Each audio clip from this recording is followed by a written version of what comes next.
masalah ketenaga kerjaan.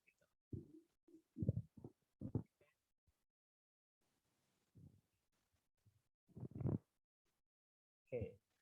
Nah, apakah sudah terlihat share screen-nya? Apakah sudah terlihat atau belum?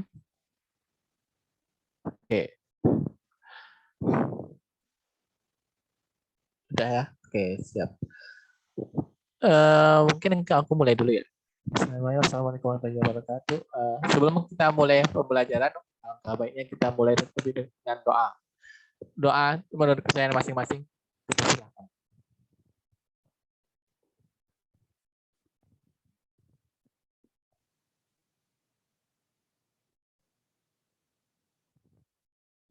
Dicukupkan.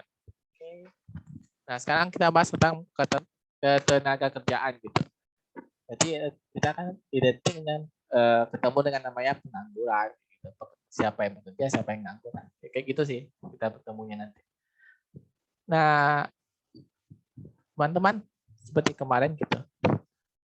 Apa teman-teman pikirkan gitu dari berita ini?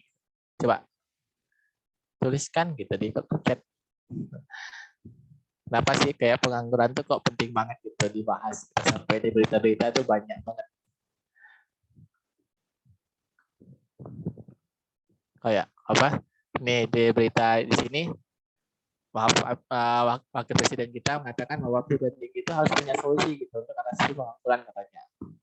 Nah kemudian ketika COVID itu banyak sekali terjadi PHK karena adanya pembatasan sosial gitu kan, sehingga memerlukan perusahaan itu memerlukan lebih sedikit tenaga kerja, akhirnya banyak yang nganggur gitu. Itu juga nih yang di RSUD, bahkan nih ada sampai pengangguran Indonesia mencapai 9,1 juta orang gitu katanya. Nah, saya kenapa sih penting banget pengangguran gitu? Nah, makanya kita belajar sekarang gitu. Kenapa sih penting banget materi ini?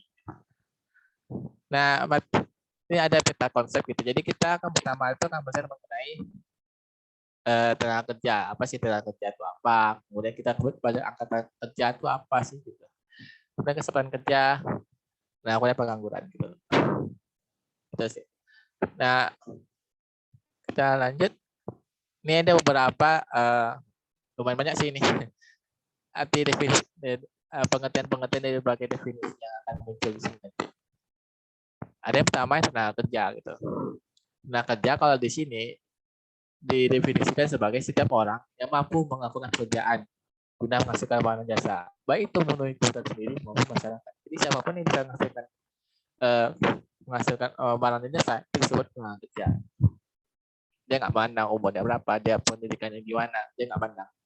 Ini berdasarkan Undang-Undang Nomor 13 Tahun 2003.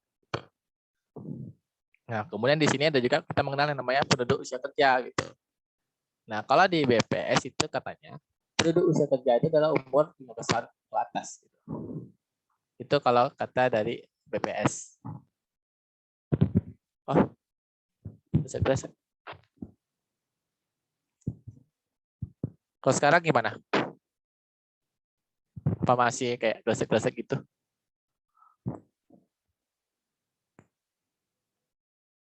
Oke, lebih baik ya. Oke, nah mungkin aku ulang dulu ya. Jadi ada beberapa definisi yang keluar gitu, yang berkaitan dengan materi ini gitu. Yang pertama itu tenaga kerja. Tenaga kerja di sini didefinisikan sebagai setiap orang yang mampu melakukan pekerjaan guna menghasilkan barang jasa gitu. Jadi setiap orang bisa menghasilkan barang jasa maka disebut tenaga kerja. Dia nggak memandang apakah orangnya itu berpendidikan tinggi atau enggak, apakah dia orang kalangan atas atau enggak. Jadi asalkan dia bisa menghasilkan barang jasa maka disebut tenaga kerja.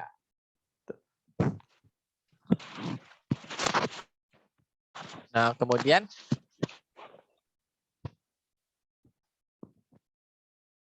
di sini nih ada namanya penduduk usia kerja. Penduduk usia kerja kalau di BPS itu katanya penduduk usia 15 tahun ke atas.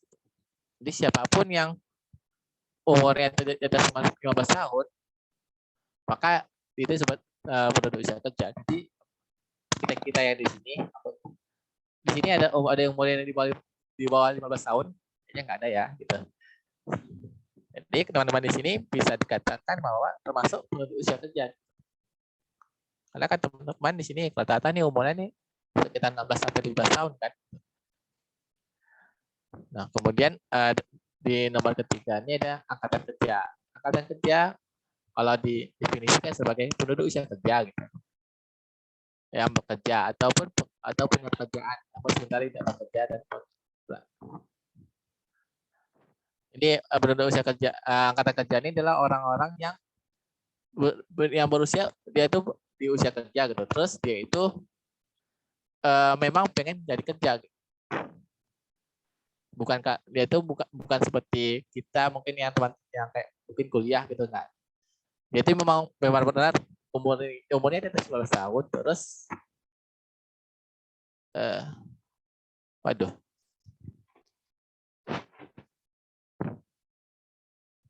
Tarik mic ya. Waduh. Halo, kalau sekarang gimana?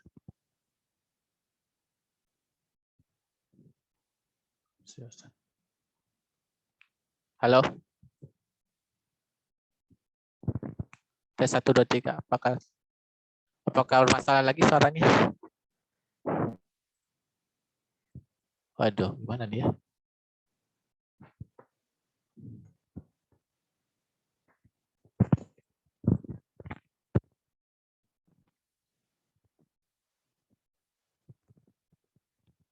Kalau sekarang masih? Oke. Kalau sekarang gimana?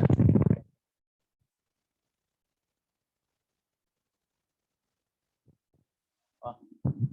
Kalau sekarang dengar atau enggak? Karena kalau aku ini apa ya? Kemarin tuh aku kayak gini gitu. Terus katanya nggak dengar, katanya terlalu kecil. Sekarang gimana? Oh gini aja bagus, kayak gini aja bagus gitu. Oke. Sorry ya. Ya kadang aku bingung sumpah.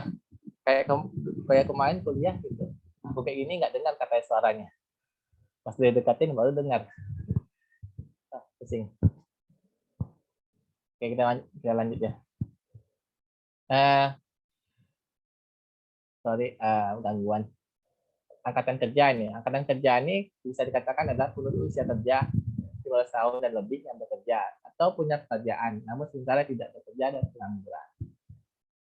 Jadi kalau teman-teman usianya 15 tahun ke atas, terus pengen kerja gitu, terserah apakah sudah dapat pekerjaan atau belum.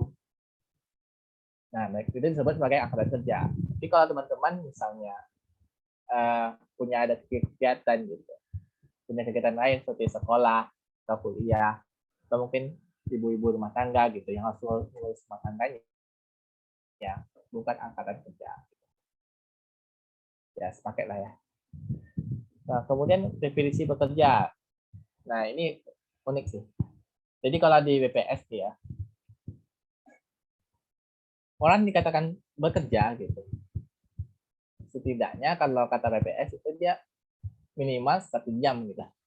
Asalkan dia udah kerja sedikit 1 jam gitu.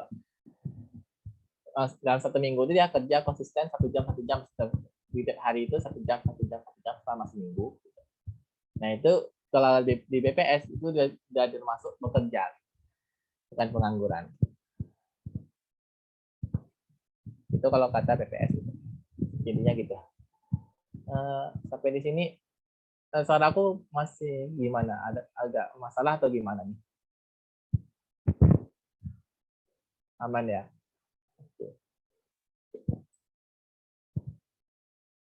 Oke, sekarang kita masuk ke pengertian pengangguran. Jadi kalau di BPS itu dia itu pengertian istilah pengangguran tuh nggak ada pengangguran kok aja sih nggak ada. Tapi dia itu pengangguran terbuka.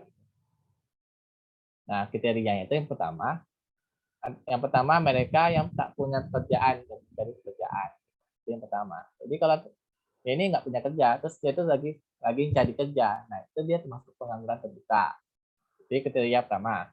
Yang kedua, mereka ini misalnya dia nggak punya kerjaan, tapi dia lagi mempersiapkan usaha. Mungkin dia tuh mau bikin bisnis, cuman bisnisnya itu belum jalan, masih dalam tahap persiapan. Nah, itu mereka masih dianggap pengangguran. Nah, kemudian kriteria ketiga itu mereka ini nggak kerja, dia nggak jadi kerjaan, tapi dia itu nggak nyari kerjaan karena dia itu sebenarnya udah pernah nyari, cuma nyerah. Gitu. Dia ini udah nyerah gitu. Ini kalau misalnya ada orang nih yang dikatakan ini nggak kerja gitu, terus dia itu nggak usah nyari kerja karena dia udah nyerah gitu, udah nyerah nyari kerja. Nah, mereka nih bang dia termasuk pengangguran juga. Gitu. Kemudian yang terakhir, definisi ketiga, keempat, mereka ini udah kerja gitu, udah dapat kerjaan, cuman belum kerja, belum mulai kerjanya. Jadi mungkin misalnya ada orang yang udah diterima nih kerja di perusahaan A, tapi kerjanya belum gitu. Dia udah dapat kerja, baru dapat surat pernyataan bahwa dia diterima, udah dapat surat kontrak, tapi belum kerja. Nah, mereka kan termasuk pengangguran juga gitu, sampai dia nanti start kerjanya gitu. Nah, kemudian ada definisi ketujuh itu ada yang namanya pekerja tak penuh. Jadi ini termasuk pekerja cuman tak penuh. Tidak, dia ini pekerja tapi dia nggak bisa dibilang pekerja seutuhnya. Gitu. Jadi ada dua macam. Yang pertama tuh setengah menganggur. Jadi dia ini kerja, cuman kerjanya itu kurang 35 jam per minggu.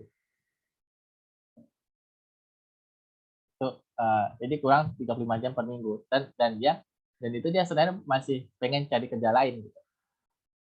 Itu kalau setengah menganggur. Kalau kerja part time atau kerja paruh waktu, yaitu memang kerja 30 kurang dari 35 jam per minggu, tapi dia nggak nyari kerjaan lain. Jadi memang cuma itu doang gitu. Nah, kemudian yang terakhir nih, definisi terakhir itu ada yang namanya kesempatan kerja. Jadi kesempatan kerja ini semacam permintaan tenaga kerja. Jadi yang dibutuhkan oleh perusahaan itu berapa orang sih tenaga kerja. Nah, itu namanya kesempatan kerja. Berapa lowongan sih buka. Gitu. Itu kesempatan kerja namanya. Sampai di sini gimana? Apa perlu ulang? Atau jelas?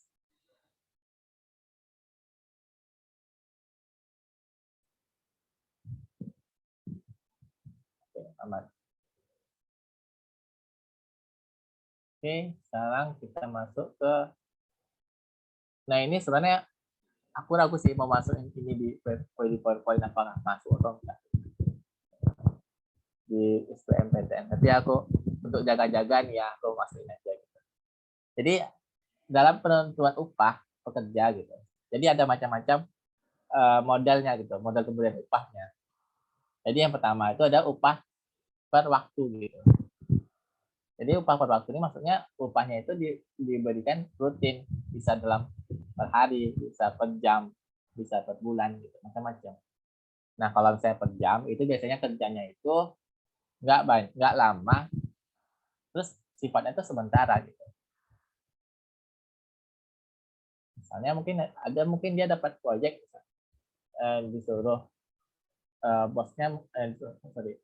Misalnya ada mungkin orang yang kerjanya itu mungkin cuman misalnya dia tuh jadi asisten gitu, asisten guru misalnya, dan itu dia cuman kerjanya tuh sekali aja gitu, sekali aja dapat panggilan, itu dapat bonus. Atau mungkin kayak aku ya selalu kayak aku ada kontrak sama bimbel lain gitu di tempat ini. Nah, itu dibayarnya per jam dan aku nggak selalu ngajar gitu, bebas-bebas saja. Nah, itu dibayarnya aku dibayar gitu per jam. Dan itu aku nggak setiap hari ngajarnya, cuman tergantung panggilan aja gitu.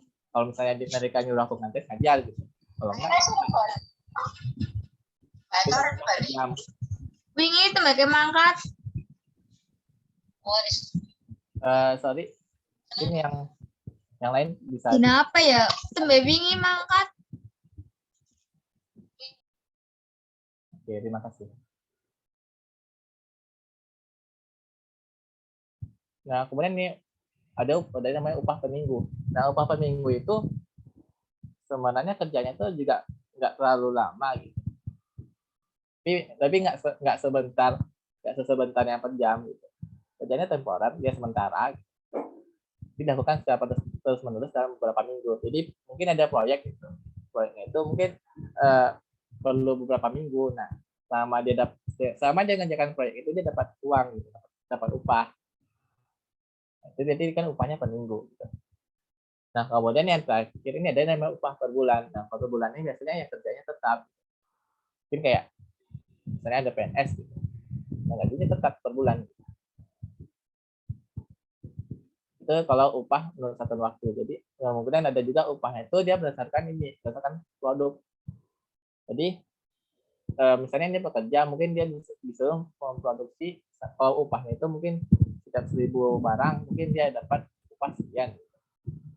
Jadi semakin banyak produk yang dihasilkannya, maka semakin banyak upahnya. Nah, kemudian yang ketiga ada namanya upah, tapi bonus, lebih ke bonus ini. Jadi kalau misalnya menurut si bosnya gitu, si pekerja ini orangnya lebih rajin daripada yang lain gitu. Maka si bos bisa aja dia ngasih bonus. Itu yang ketiga. Nah, keempat itu namanya komisi. Nah, komisi ini biasanya itu adalah upah untuk marketing biasanya. Orang-orang sales gitu, sales. Nah, mereka itu kan setiap ada penjualan yang masuk ke dia, maka dia akan dapat pesanannya gitu. Jadi kayak mungkin bisa mungkin setiap sekali penjualan dia mungkin dapat bayaran mungkin 20%-nya gitu. Itu kalau upah sistem komisi. Yang kelima ada namanya sistem borongan. Jadi upahnya ini berdasarkan kesepakatan antara yang pemberi kerja dengan yang pelaksana kerja. Contohnya mungkin kalau misalnya teman-teman ingin membangun rumah gitu. Ini kan teman-teman mungkin cari tukangnya gitu, cari tukang nanti kan negosiasi gitu berapa bayarnya gitu. Itu upah borongan. Nah, kemudian yang terakhir ada upah menurut sistem usaha. Jadi kayak bagi hasil atau bagi profit. Contohnya itu kayak bagi dividen antara pemilik modal atau investor dengan perusahaan. Oke, ini tentang jenis-jenis upah. Ini sebenarnya sih hafalan ya materinya. Rajin-rajin baca aja gitu. Ada yang tanyakan sampai saat ini? Atau suara aku bermasalah lagi? Aman, Kak. Ya. Oke, setelah dengan definisi dan jenis-jenis upah. Nah, sekarang ini kita masuk ke tenaga kerjaannya gitu. Jadi, nih, misalnya ada penduduk, total penduduk ini kalau kita bagi gitu, total penduduk itu dibagi dua gitu. Ada namanya usia kerja dan bukan usia kerja. Jadi yang ini kan kalau mungkin teman-teman mungkin bingung gitu. Kalau tadi definisinya itu nggak pakai apa ya, nggak penduduk usia kerja itu di atas 15 tahun doang, nggak pakai batas maksimal. Nah, di sini beda. Karena kita menurut satu umum gitu, bukan menurut BPS. Kita yang lebih umum gitu. Jadi kalau secara umumnya itu sebenarnya 15 sampai 64 tahun gitu. Jadi ada masa pensiun gitu. Karena kan kalau misalnya teman-teman usianya itu di atas 64 tahun gitu.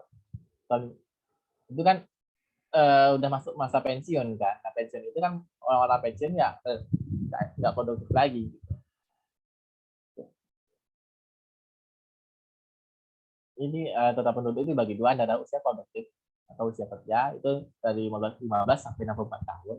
Nah, dan bukan usia kerja atau usia non produktif. Produktif.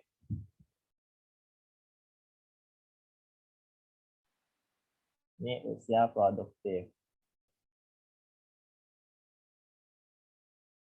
Nah, kemudian yang usia produktif ini dibagi dua lagi. Ada namanya angkatan kerja dan bukan angkatan kerja. Seperti yang dibilang tadi ya, angkatan kerja itu adalah orang yang usia kerja Terus dia itu memang pengen nyari kerja gitu. Dia pengen orang usia kerja dan pengen nyari kerja. Itu namanya angkatan kerja. Tapi kalau misalnya dia tuh usianya itu udah usia produktif, tapi dia nggak pengen nyari kerja sekarang. Misalnya karena dia itu mungkin sibuk kuliah, sibuk sekolah, atau mungkin ngurus rumah tangga, atau mungkin apa lagi ya.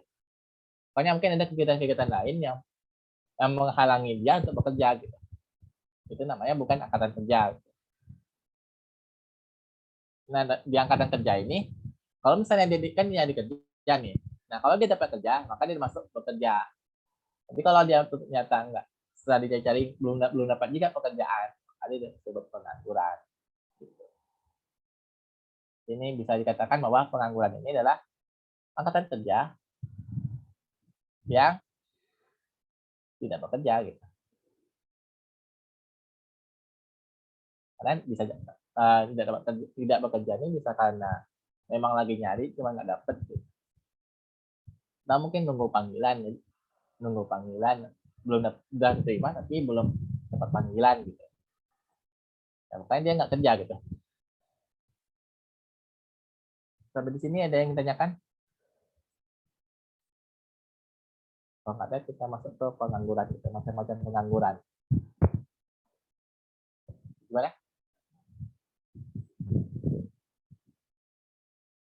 Ini materi sekarang sih cukup sedikit gitu dibanding kemarin. Nah sekarang ini kita akan bahas tentang macam-macam pengangguran gitu. Jadi pengangguran ini ada macam-macamnya gitu. Kalau misalnya menurut lama kerja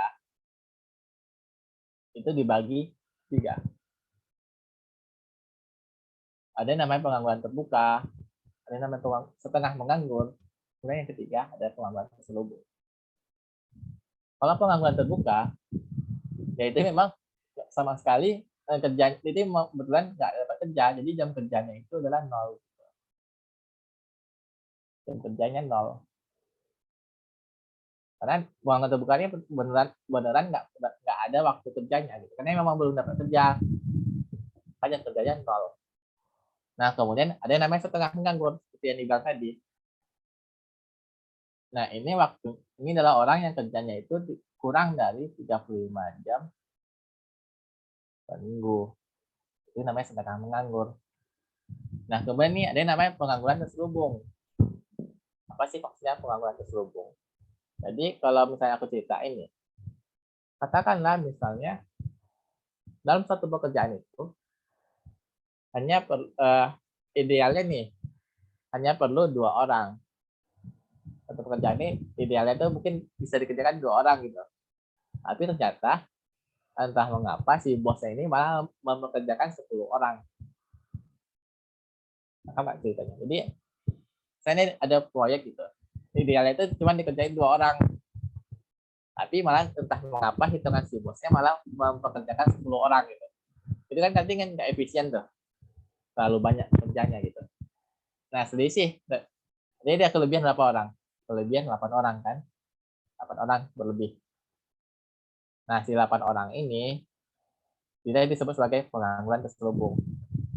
Karena kan kerjanya itu jadi nggak efisien kerjanya kan gitu. Yang artinya cuma perlu dikerjain 2 orang, malah jadi 10 orang. Nah, kelebihan 8 orang ini yang disebut sebagai pengangguran terselubung. Sampai di sini ada yang tanyakan? Atau mungkin pernah ketemu soal atau mungkin pernah ketemu kasus yang nyata gitu. Boleh ditanyakan? Kalau nggak ada, tuh lanjut.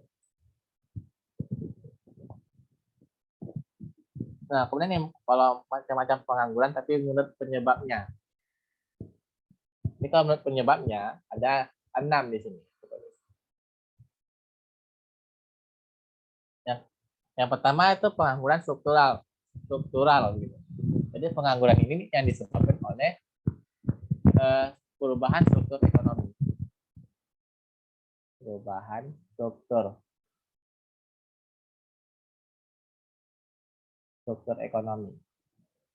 Maksud struktur ekonomi itu apa sih gitu? Jadi misalnya nih, struktur dalam ekonomi itu kan ada macam-macam ini ya, bisa industri, bisa jasa, bisa pertanian gitu.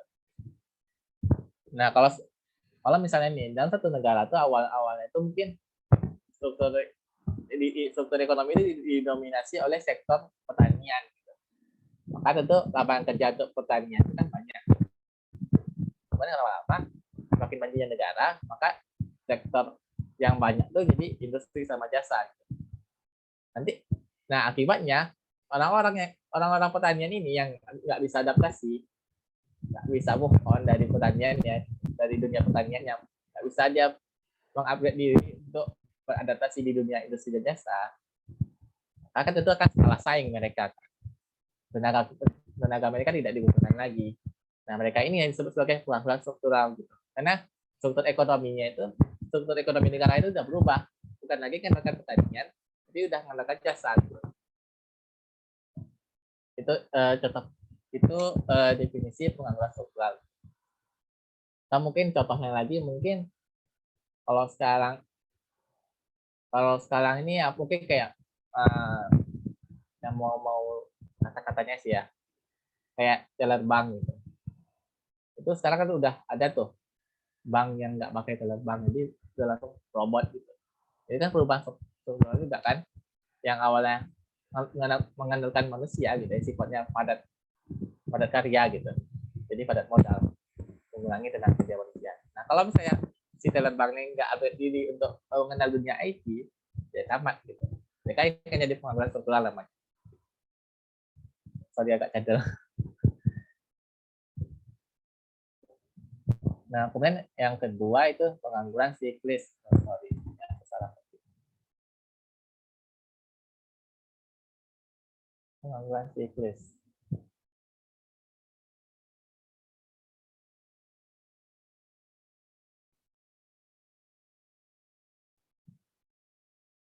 Yang kedua ini pengangguran siklis.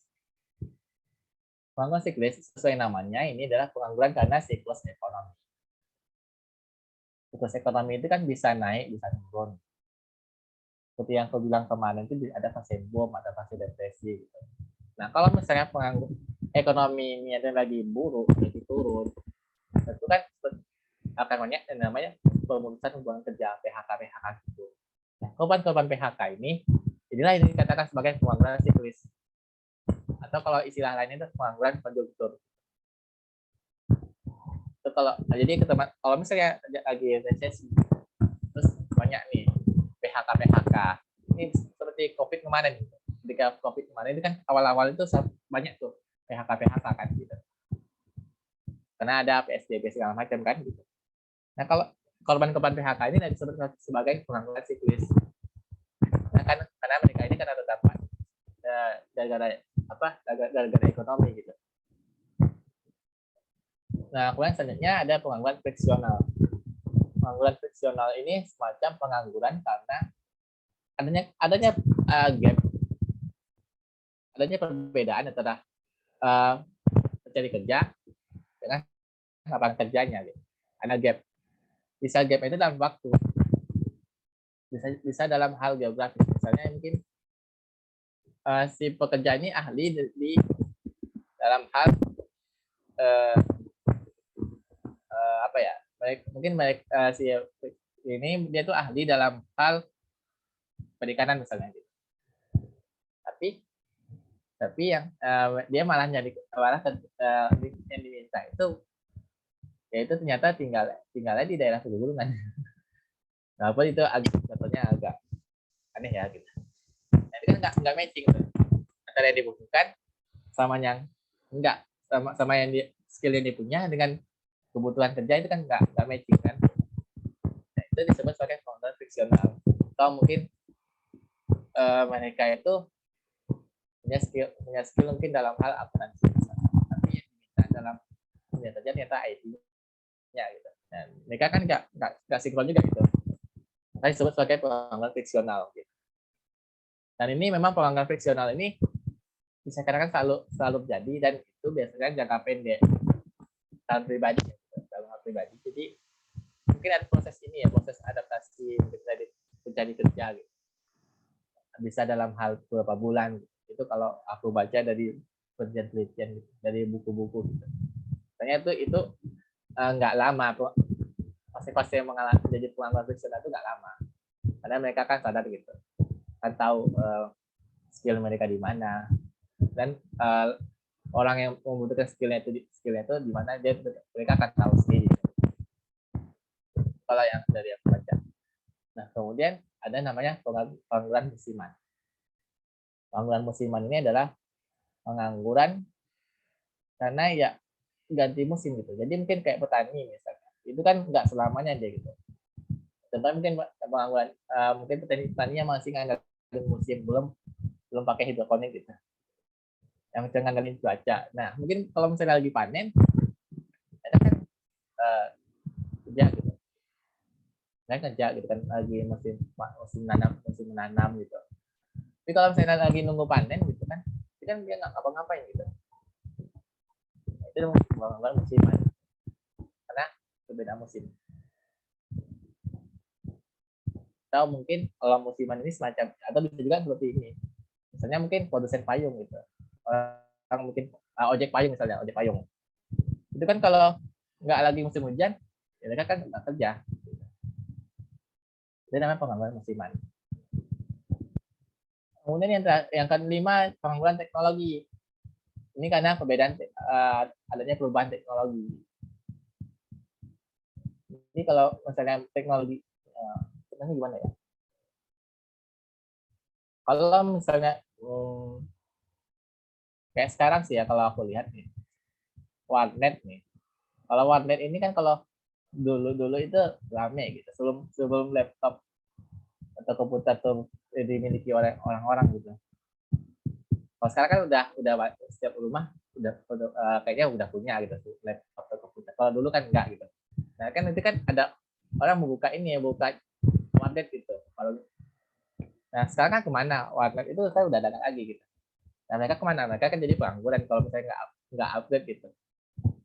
Ini udah pengangguran teknologi namanya gitu. Awalnya teknologi itu cuma eksklusif beberapa untuk orang-orang tertentu aja gitu.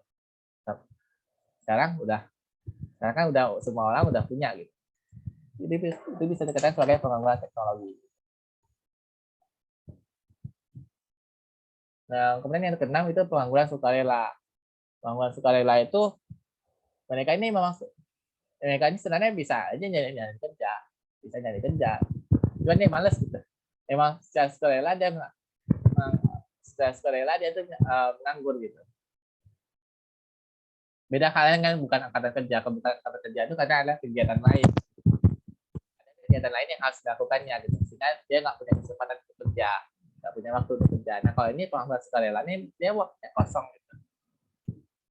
Dan mereka dia itu sengaja dia milih nganggur. Itu macam-macam pengangguran. Kita saja ya. Oke. Sampai di sini ada yang ditanyakan masalah macam-macam pengangguran? Cukup sih kasih materinya sekarang. Ada yang ditanyakan? Atau ada yang mau pengen ulang gitu? Nggak jelas bang gitu.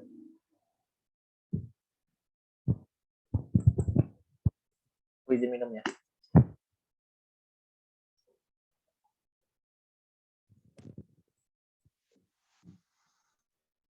Mana ada yang ditanyakan sampai saat ini? Kak, maaf untuk yang pengangguran friksional bisa diulang? Kurang paham di situ soalnya. Oke, terima kasih ya. Pengangguran friksional ya kan? Oh, ada di chat. Nah, kalau buat yang nggak sesuai antara skill sama pekerjaan itu berarti friksional atau terselubung Kak? Friksional. Nah, jadi kalau friksional itu adalah semacam penganggurannya itu adalah nggak matching antara yang dibutuhkan dengan antara yang dibutuhkan oleh industri dengan skill yang dia punya. Itu salah satu penyebab. Pokoknya itu nggak matching gitu. Kalau aku baca di buku nih ya, pengangguran ini bersifat sementara katanya, dan biasanya terjadi karena adanya kesenjangan antara cari kerja dengan lowongan kerja. Kesenjangan ini dapat berupa kesenjangan waktu, informasi maupun jarak. Kalau di sini katanya. Jadi mungkin karena kalau guru aku kemarin bilang, kalau guru aku dulu bilang contohnya gini, mungkin dia itu skill yang dia punya. Dia misalnya di kota A. Nah, perusahaannya butuhkan skill seperti dia, itu di kota B, dan itu jaraknya jauh. Itu namanya kan nanti kan nggak ketemu tuh. Nah, kerjanya dengan perusahaannya itu kan nggak ketemu. Itu juga kurang friksional namanya, karena perbedaan geografis, gitu. Perbedaan jarak, itu bisa juga. Atau informasi, mungkin si pekerja ini dia nggak tahu kurang informasi gitu. Perusahaan yang membutuhkan skill yang dia punya gitu. Dia mungkin ahli IT tapi dia kurang informasi perusahaan mana yang memerlukan tenaga IT dia gitu. Itu juga pengangguran friksional. Karena makanya ada gap gitu, antara demand-nya dengan supply-nya nggak ketemu. Itu namanya pengangguran friksional. Gimana? Ada yang masih pusing atau gimana? Oke, nah kalau total aku dulu pernah bilang gitu, pengangguran friksional ini juga bisa dikatakan adalah pengangguran yang yaitu mencari pekerjaan yang lebih baik.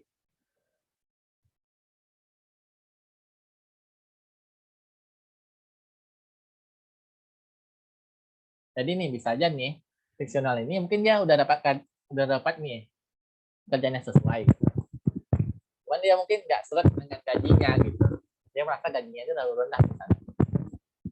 Dan dia memutuskan untuk menolak pekerjaan tersebut. Jadi udah dapat nih perusahaannya itu udah sesuai gitu. Dia perusahaan ini membutuhkan skill dia dan dia punya skill itu kan. Tapi dia nggak cocok sama masalah gajinya. Dia menganggap gaji ditawarkan perusahaan itu terlalu kecil dan akhirnya dia nggak jadi ngambil. Nah, itu juga pengangguran friksional.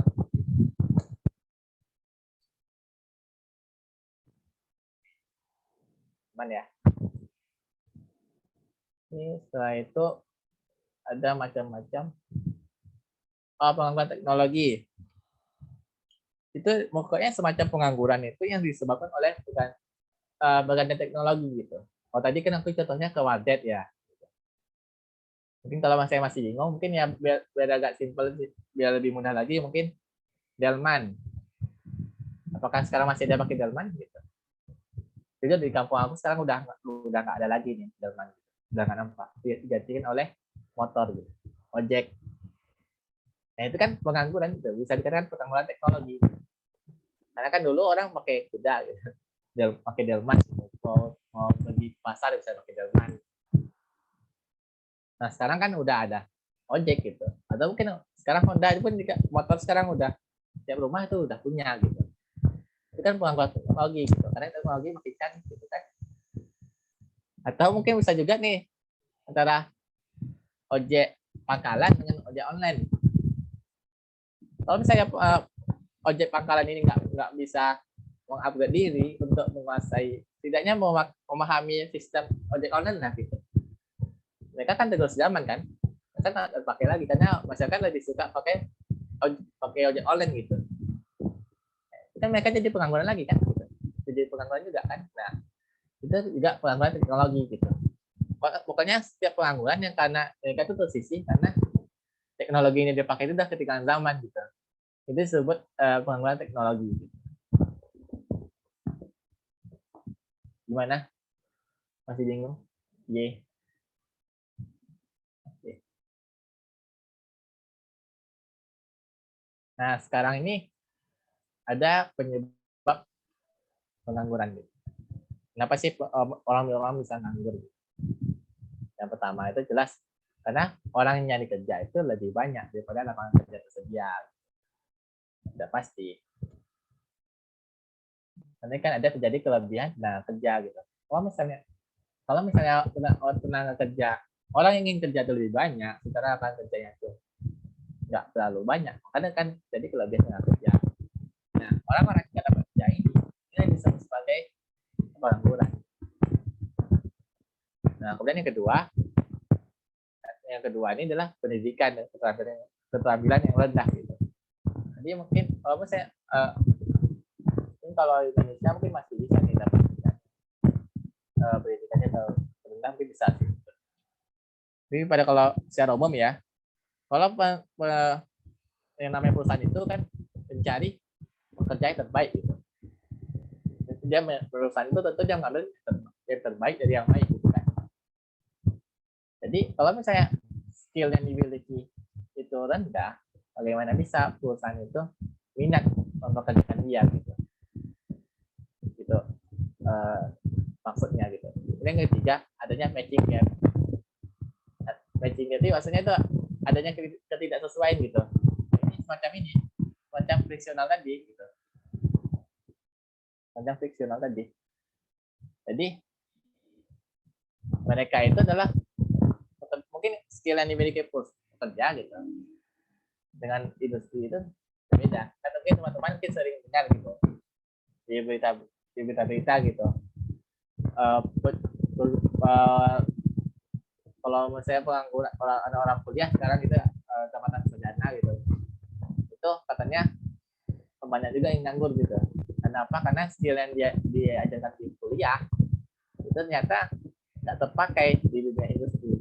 Nah, itu kan nanti kan ada gap gitu, ada jarak, ada perbedaan gitu antara yang diajarkan di sekolah atau diajarkan di kampus dunia yang dibutuhkan oleh dunia kerja. Jadi ada perbedaan. Nah, tentu kan kalau misalnya mahasiswa ini nggak adaptasi gitu, negara nggak akan terpakai gitu, dan akhirnya menganggur. Itu maksud matching gap. Nah, kemudian yang terakhir itu ada resesi atau depresi ekonomi. Jadi kalau misalnya ekonomi itu lagi turun, lagi resesi kan, tentu kan ada kan banyak namanya PHK gitu. Nah, korban PHK ini akan jadi pengangguran gitu kan, karena mereka nggak ada apa kerja lagi. Gitu. Ya, mungkin secara umum ini ada 4 ya. Kalau di buku aku, sebenarnya ada lagi sih gitu. Kayak katanya kemajuan teknologi gitu katanya. Nah, kemudian ada juga katanya kebijakan pemerintah gitu, katanya menghentikan PKI gitu. Cuman kalau itu nggak aku masukin ke sini karena itu kayaknya jarang sih gitu. Jadi aku menyampaikan yang umum-umum aja gitu. Aku ringkas. Oke, ada yang tanyakan sini penyebab pengangguran?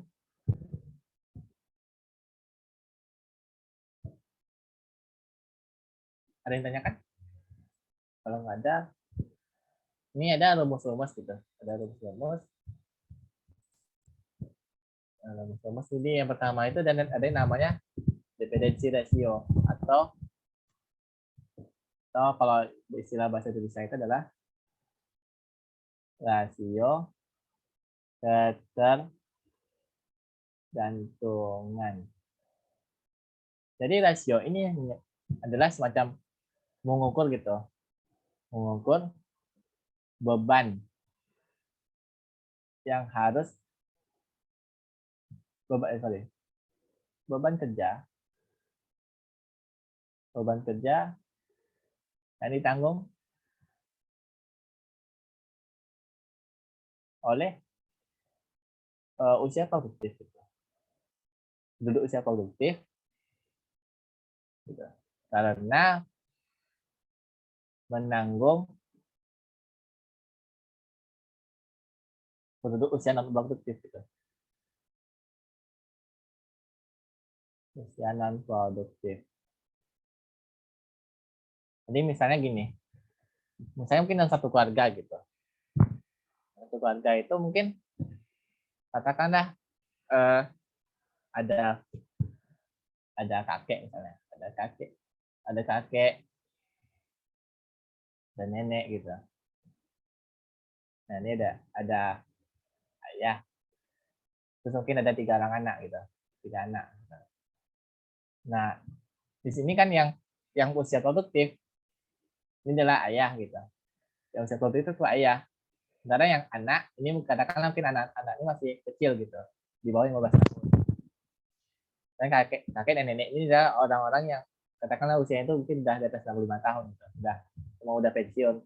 Nah si ayah ini kan nih cuma ayah sendiri yang duduk produktif. Nah, kalau di dalam hasil dependency ratio ini berarti dikatakan bahwa kan ada ayah nih, ayah satu, usia produktif cuma satu. Gitu. Menurut usia yang kurang 15 tahunnya itu ada 3 orang, ada 3 orang anak kan, 3 ditambah ditambah ini ada penduduk usia di atas 64 tahun, kakek nenek sama nenek ada 2, jadi 5 atau 1, 5 gitu.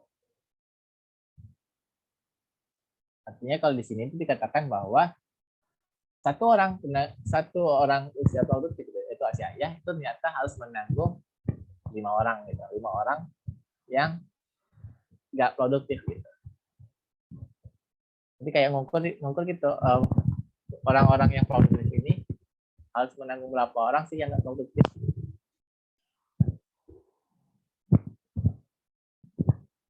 Ada yang tanyakan sampai di saat ini?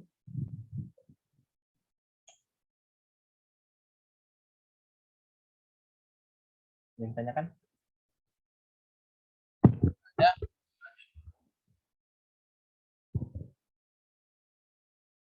Oke.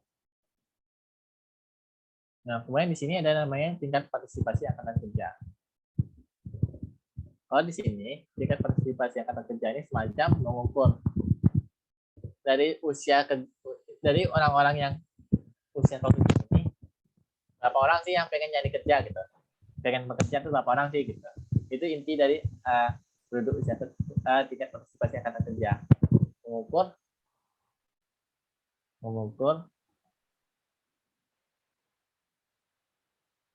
berapa persen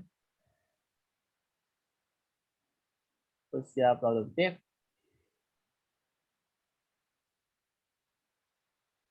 yang ingin bekerja gitu.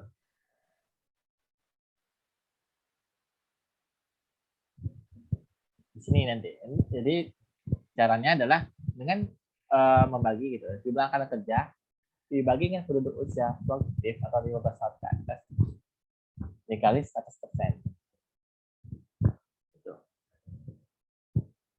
Nah, kemudian di sini ada namanya tingkat pengangguran. Tingkat pengangguran ini kita hitung dengan jumlah pengangguran gitu. Dibagi jumlah angkatan kerja dari 100%. Nah, kemudian ini ada ya mungkin aku pikir sih teman-teman mungkin bisa ngitung sendiri. Nah, biasanya di soal itu jadi dikasih tahu jumlah pengangguran sekian, angkatan kerja sekian, satu sudah. Nah, di sini aku nggak yakin sih akan keluar. Cuman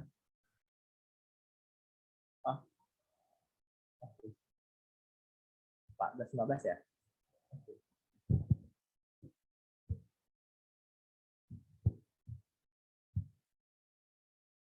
Sudah 14, 15. Gimana Jamal? Udah di SS bukan belum?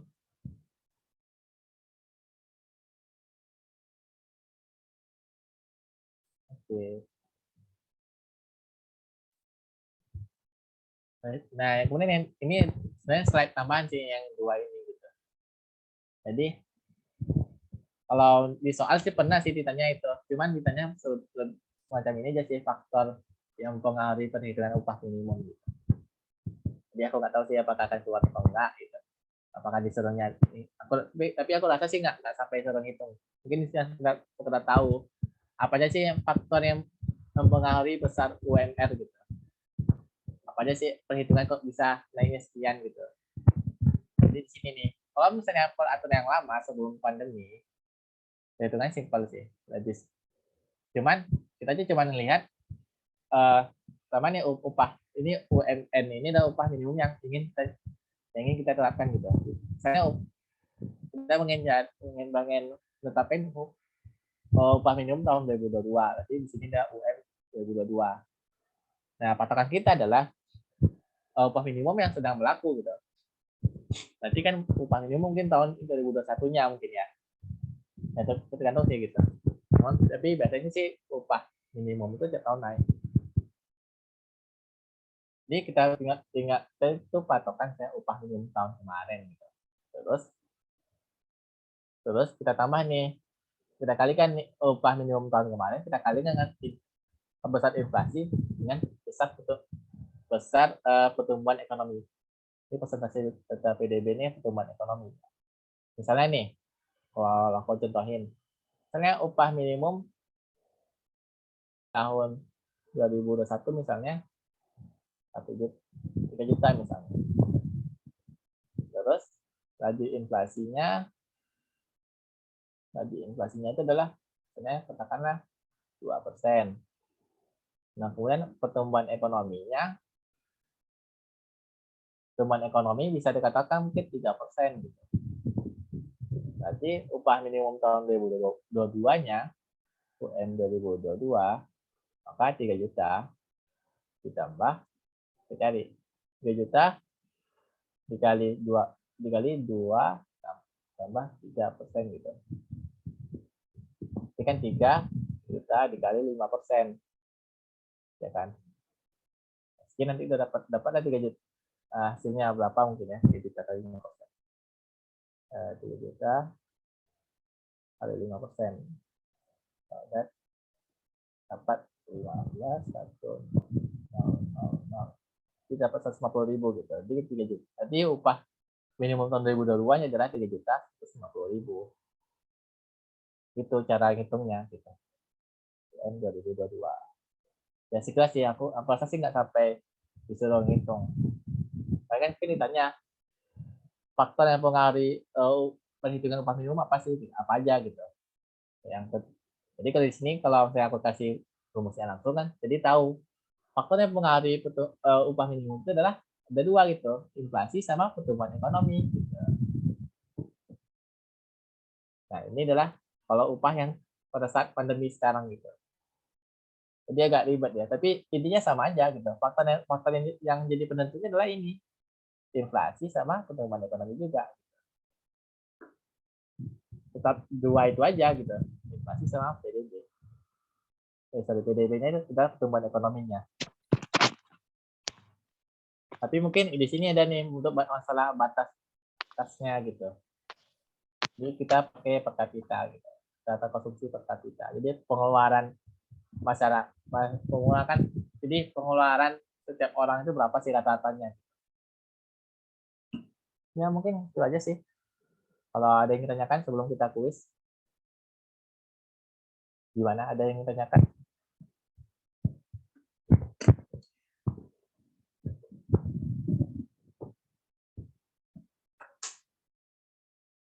Oke. Kalau nggak ada, kita lanjut nih kuis.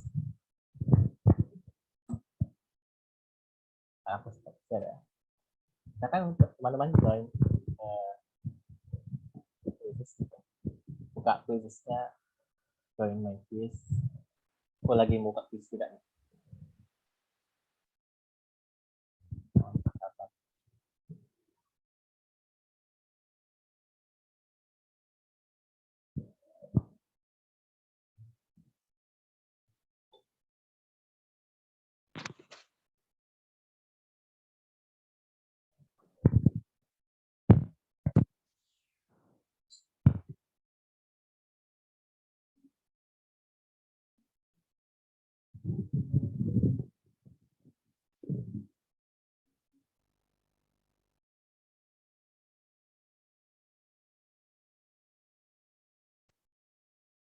Oh, banget.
Kita tunggu.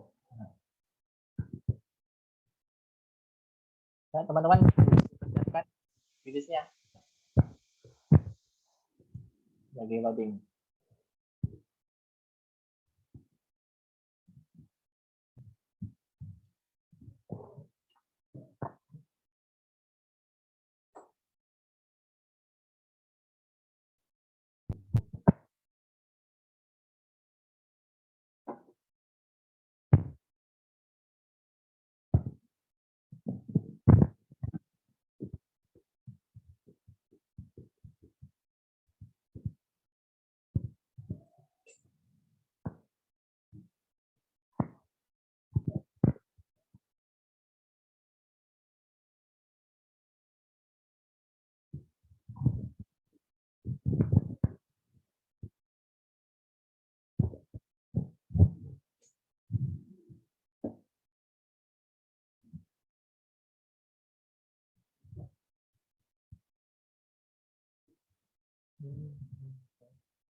Nah, apakah sudah terlihat kodenya? Ya, silakan ya, jauh.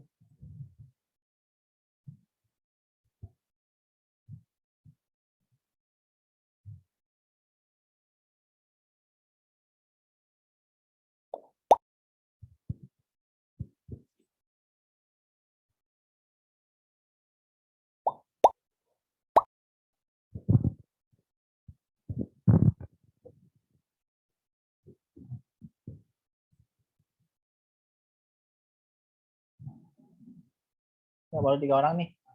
Join.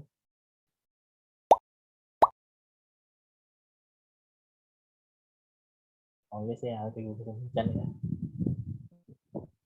Nah, aman Kak, tutup Kak.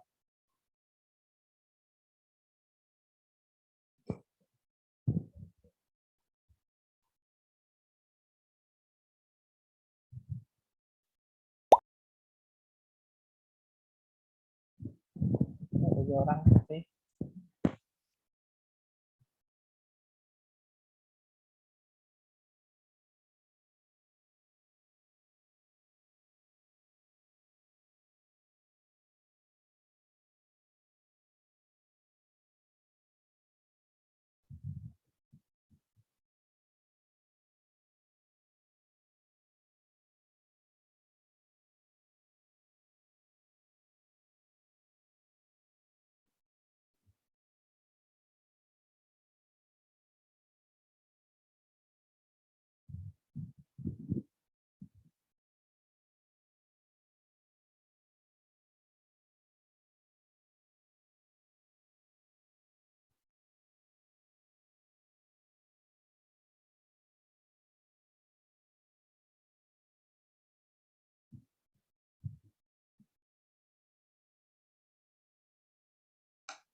Ya, masih 9 orang nih. Kita ada 13 orang di sini.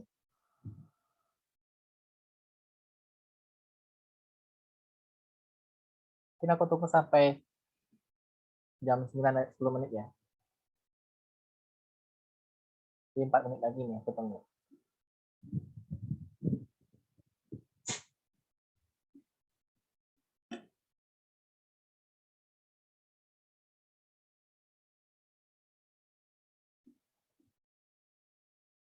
Tidak nyambung.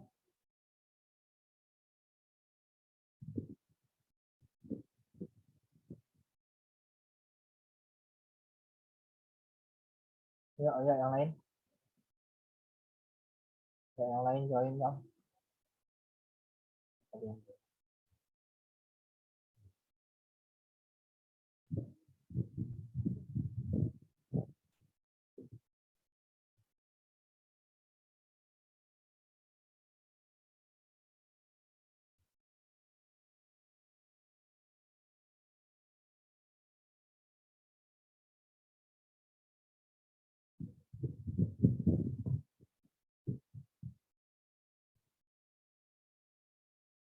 Ya, ya, yang lain ya.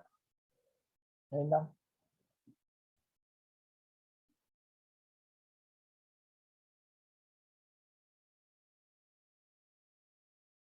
Tadi tahu tuh saya.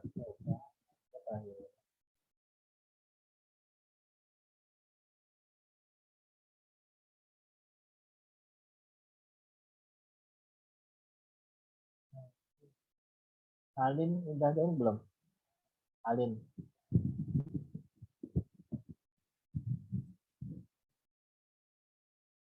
Jamal udah join atau belum?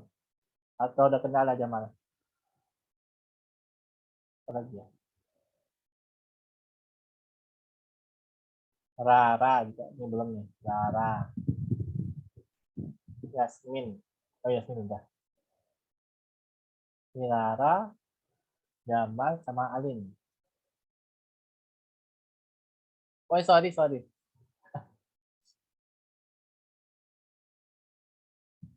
Udah join ya?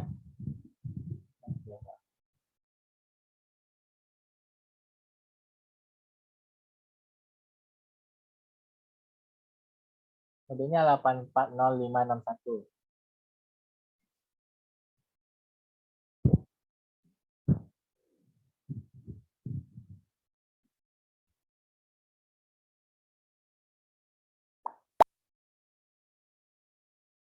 Oke.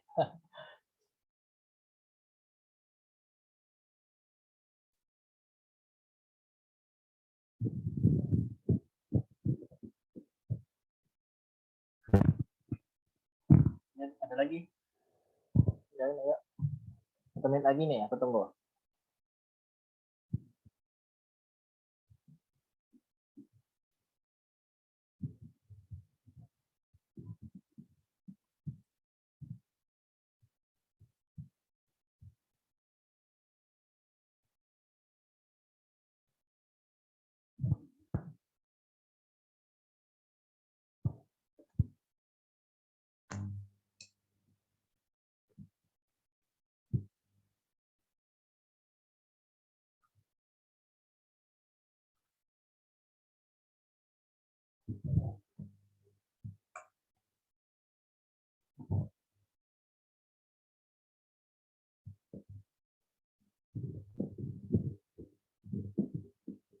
Oke. Ya, yang lain ya. Harusnya sih 2 orang lagi nih ya.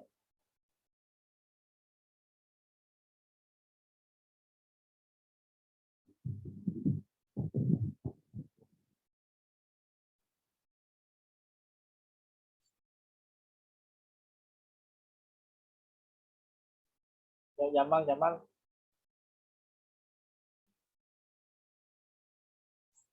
Oke, udah 110 ya. Kayaknya nggak ada lagi ya tambah. Oke, kita mulai ya.